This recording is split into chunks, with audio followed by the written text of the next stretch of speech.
خیبر میں security forces اور قانون نافذ کرنے والے اداروں کا مشترکہ آپریشن باعث دہشت گرد جہنم واصل۔ ISPR کے مطابق ہلاک دہشت گردوں کا تعلق فتنہ الخوارج سے تھا۔ شدید فائرنگ کے تبادلے میں دہشت گردوں کو نشانہ بنایا گیا۔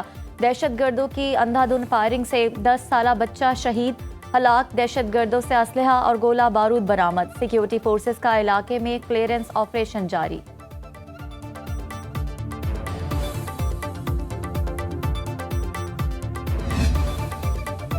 پاکستان نے متحدہ عرب امارات کو مزید $1 ارب واپس کر دیے۔ ترجمان اسٹیٹ بینک کے مطابق اسٹیٹ بینک نے ابوظہبی فنڈ برائے ڈیولپمنٹ کو $1 ارب واپس کر دیے۔ گزشتہ ہفتے $2 ارب 45 کروڑ واپس کیے گئے۔ متحدہ عرب امارات کے $3 ارب 45 کروڑ کے مکمل ڈپازٹس واپس کر دیے گئے۔ پاکستان نے یہ فنڈز UAE سے زر مبادلہ ذخائر کے لیے حاصل کیے تھے۔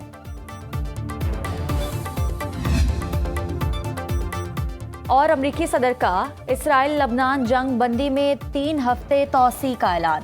ٹرمپ نے کہا حزب اللہ کے خاتمے کے لیے لبنان کے ساتھ مل کر کام کریں گے۔ لبنانی صدر اور اسرائیلی وزیر اعظم سے ملاقات کا منتظر ہوں۔ دونوں ملکوں میں امن قائم ہونے کا قوی امکان ہے۔ ایران حزب اللہ کی مالی امداد بند کرے۔ لبنان اسرائیل تنازع دہائیوں پرانا، کسی نے توجہ نہیں دی۔ لبنان کے عوام بہترین ہیں، امن کے لیے کام کر رہے ہیں۔ لبنانی سفیر کا سیز فائر کرانے پر ٹرمپ سے اظہار تشکر۔ ایران نے آبنہ ہرمز سے گزرنے والے جہازوں پر عائد فیس سے حاصل ہونے والی پہلی آمدن مرکزی بینک کے اکاؤنٹ میں منتقل کر دی۔ رقم کی منتقلی کا اعلان ایرانی پارلیمنٹ کے ڈپٹی اسپیکر حمید رضا حاجی بابائی نے کیا۔ انہوں نے کہا کہ گزشتہ ماہ ایرانی پارلیمنٹ کی سیکیورٹی کمیٹی نے اس اہم آبی گزرگاہ سے گزرنے والے جہازوں پر فیس عائد کرنے کے منصوبے کی منظوری دی تھی۔ جو جہاز فیس ادا نہیں کریں گے ان کا آبنہ ہرمز سے گزرنا مؤخر کر دیا جائے گا۔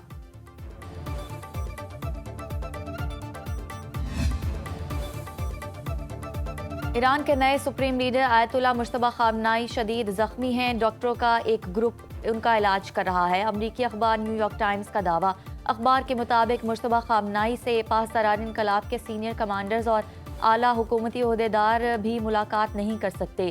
ایرانیوں کو خدشہ ہے کہ اسرائیل ان کی لوکیشن ٹریس کر کے مجتبی خامنائی کو نشانہ بنا سکتا ہے۔ اخبار کے مطابق ایرانی صدر اور ہارٹ سرجن مسعود پزشکیان بھی سپریم لیڈر کی طبی ٹیم میں شامل رہے ہیں۔ اخبار نے 4 سینئر ایرانی حکام کا حوالہ دیتے ہوئے کہا ہے کہ شدید زخمی ہونے کے باوجود مجتبی خامنائی ذہنی طور پر چوکس اور متحرک ہیں۔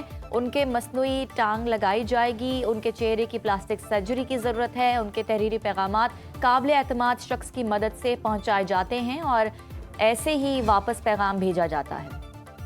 ایران کی آدھی فوجی طاقت اب بھی موجود ہے۔ پاسداران انقلاب کے 60% بحری اثاثے اور سپیڈ بوٹس فعال۔ امریکی میڈیا کا اعتراف۔ رپورٹ کے مطابق ایران کے جنگ کرنے کی طاقت کے متعلق انٹیلیجنس معلومات رکھنے والے کئی امریکی حکام کا کہنا ہے کہ ایران کے پاس وہ فوجی صلاحیتیں بھی موجود ہیں جن کا وائٹ ہاؤس یا پینٹاگون نے دعویٰ عوامی طور پر اعتراف نہیں کیا۔ حکام کے مطابق جنگ بندی کے وقت ایران کے بیلسٹک میزائلوں کے ذخیرے اور ان سے منسلک لانچ سسٹم کا آدھا حصہ اب بھی باقی ہے۔ ایرانی فضائی قوت کا 2/3 حصہ محفوظ ہونے کا بھی اعتراف۔ پینٹاگون کا کہنا ہے کہ آبنہ ہرمز سے بارودی سرنگیں صاف کرنے میں 6 ماہ لگ سکتے ہیں۔ ایرانی چیف جسٹس غلام حسین نے کی امریکہ کو وارننگ، کہا کہ ایران کی کشتیاں اور جدید زیر آب ڈرونز امریکی جہازوں کی تباہی کے لیے تیار ہیں۔ امریکی جہازوں نے حد پار کی تو انہیں عبرتناک شکست کا سامنا کرنا پڑے گا۔ چین کا امن کے لیے پاکستانی کوششوں کی حمایت کا اعادہ۔ وزیر اعظم شہباز شریف سے چینی سفیر جیانگ زیڈانگ کی ملاقات۔ وزیر اعظم نے کہا کہ پاکستان کو چین کے ساتھ اسٹریٹجک شراکت داری پر فخر ہے۔ قریبی تعاون سے پاک چین تعلقات مضبوط سے مضبوط تر ہوں گے۔ شہباز شریف کا چینی صدر اور وزیر اعظم کے لیے نیک تمناؤں کا اظہار۔ 2 طرفہ تعلقات پر اطمینان ظاہر کیا۔ وزیر اعظم نے چینی قیادت کے ساتھ قریبی تعاون جاری رکھنے کے عزم کا اعادہ کیا۔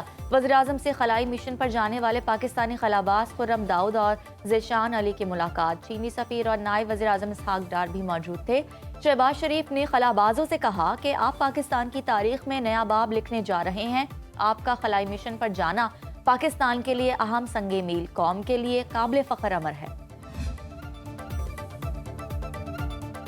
لاہور میں ماں نے اپنے 3 بچے قتل کر ڈالے۔